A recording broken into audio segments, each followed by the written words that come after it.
నమస్తే, welcome to GRTV. ప్రస్తుతం మనతో పాటు ఉన్నారు film analyst, writer and director Srichakra Mallikarjuna garu. ఆయనతో మాట్లాడతాం. నమస్తే సార్. నమస్తే అండి సార్, ఇప్పుడు రీసెంట్గా నందమూరి బాలకృష్ణ గారి మూవీ NBK 111 అనే మూవీ అనేది ఆడియన్స్లో అయితే టాక్ వచ్చింది. అయితే ఈ మూవీకి సంబంధించి విలన్గా మంచు మనోజ్ గారు నటించబోతున్నారంటూ కూడా మనకి కొంత ఇంటర్నల్ సోర్స్ నుంచి అయితే ఇన్ఫర్మేషన్ వచ్చింది. అంటే ఎంతవరకు నిజమంటారు అది? సో ఇప్పుడు అది ఒక ఇన్ఫర్మేషన్ వచ్చింది, రూమర్ కావచ్చు, నిజం కావచ్చు. సో అది కొన్ని రోజులు అయితే కానీ అది కన్ఫర్మేషన్ తెలియదు. బట్ వాళ్ళిద్దరు కాంబినేషన్ ఎట్లా ఉంటుంది అన్నది మనం అనాలిసిస్ చేయొచ్చు. ఓకే. సో మంచు మనోజ్ గారు ఇప్పుడు నెగిటివ్ రోల్స్ చేయటం అనేది స్టార్ట్ చేశారు. సో అది కూడా సక్సెస్ఫుల్గా. ఓకే, ఇప్పుడు మంచు ఫ్యామిలీని మనం తీసుకుంటే ఒక యాక్టర్గా, ఆర్టిస్ట్గా వాళ్ళు అద్భుతం అసలు. అంటే మనకి వాయిస్ కానీ నటన పరంగా మీకు 100 మార్కులు పడిపోతాయి అనమాట. ఎగ్జాక్ట్లీ. సో మంచు మనోజ్ గారు పర్టికులర్గా ఏంటంటే, ఒకటి ఫ్యాన్స్, మంచు మనోజ్ ఫ్యాన్స్కి కొంత నెగిటివ్ రోల్ అనగానే కొంత డిసప్పాయింట్మెంట్ ఉండొచ్చు. మెయిన్ క్యారెక్టర్ వదిలేసి ఇప్పుడు యాక్టర్గా. బట్ ఆయన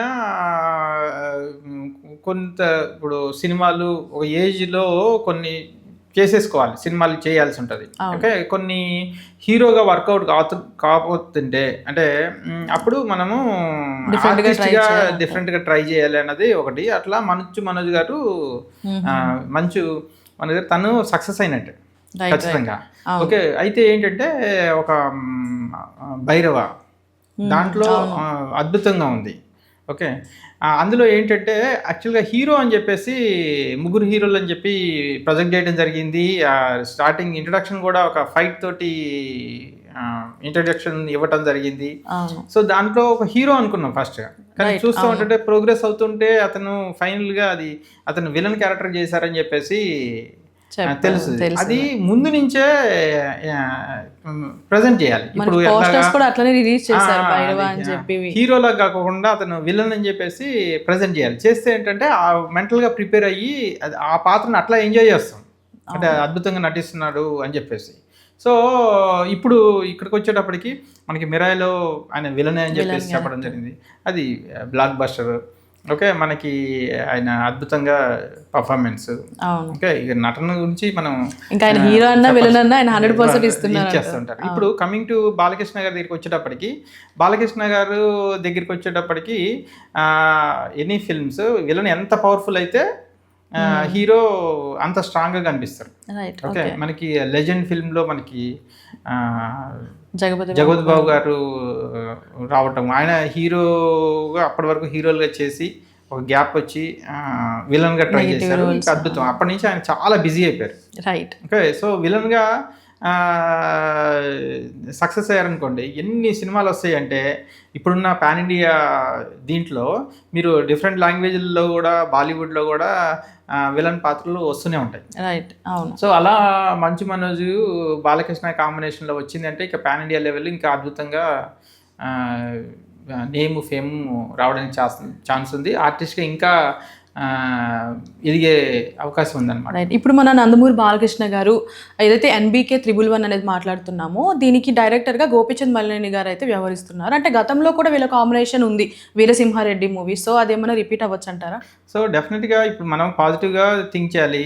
తను బాలీవుడ్లో ఆల్రెడీ ప్రూవ్ చేసుకున్నారు.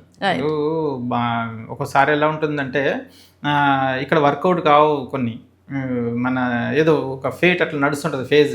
ఓకే, కానీ అక్కడ బాలీవుడ్లోకి వెళ్ళి అక్కడ బ్లాక్ బస్టర్ హిట్ కొట్టడం జరిగింది, అది జాక్. సో అక్కడ సన్నీ డియోల్ ఒక అద్భుతంగా పర్ఫామ్ చేయడం జరిగింది. ఆయనకి నేమ్, ఫేమ్ మళ్ళీ కంబ్యాక్ లాగా అక్కడ జరిగింది. ఇప్పుడు ఆయన సక్సెస్లో ఉన్నారు. ఓకే, అట్లా బాలీవుడ్లో సందీప్ రెడ్డి వంగ గారు బాబీ డియోల్కి లైఫ్ ఇచ్చినట్టు అయింది. ఓకే, సో అంటే మన సౌత్ వాళ్ళు అద్భుతంగా డైరెక్షన్ చేస్తున్నారు అన్నది నేను కొంతమందితో ఇంటరాక్ట్ అయినప్పుడు, సౌత్ అంటే మనమేమనుకుంటామంటే ఈ ఇండస్ట్రీలన్నీ వస్తాయి, ఇది తెలుగు కానీ, తమిళ్, కన్నడ, మలయాళం వస్తాయి. సౌత్ అంటే వాళ్ళు తెలుగు అనుకుంటారు. ఓకే. సౌత్ అంటే ద మీనింగ్ తెలుగు అంటే అదే విధంగా మనం ఇది కూడా వచ్చింది మన ఎస్ఎస్ రాజమౌళి గారి రాజమౌళి గారి కారణంగా ఏమైందంటే సౌత్ అంటే తెలుగు. తెలుగు. రైట్.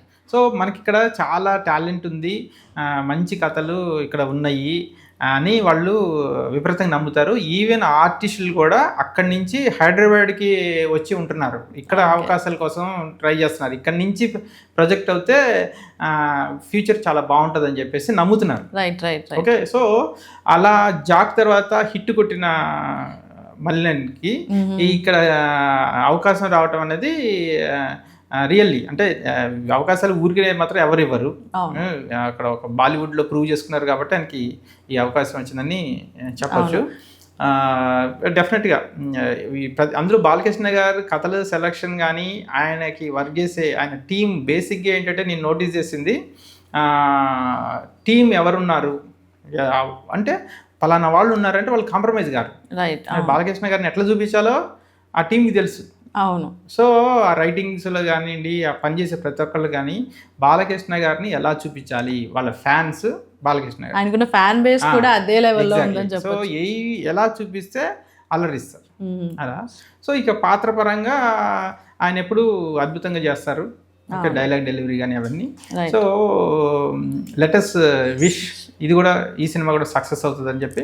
ఎప్పుడు కూడా ఒక ఈక్వేషన్లో ఎప్పుడు కూడా ఫ్రెష్నెస్ ఎప్పుడు వస్తుంది అంటే కొత్త పారామీటర్ యాడ్ అయినప్పుడు ఆ కాంబినేషన్లో అది కొత్తదనం వస్తుంది అనమాట. సో లేదంటే ఈ సబ్జెక్టులు అన్నీ చూసినవే కదా, విన్నే కదా, ఇలాంటివి చాలా చేశారు కదా, ఇలా మాట వస్తూ ఉంటుంది.